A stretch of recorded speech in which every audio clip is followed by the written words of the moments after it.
қалды. Соқыр мылқау танымас тірі жанды.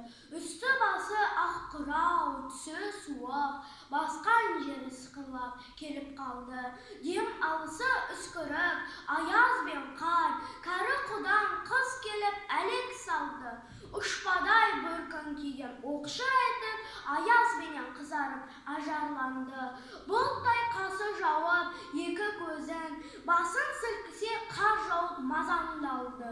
Бурадай бұрқ-сақ етіп долданғанда, алты қанат ақ орда үйшай қалды. Әуес көріп жүгірген жас балалар, беті қолы домбығып үсік шалды.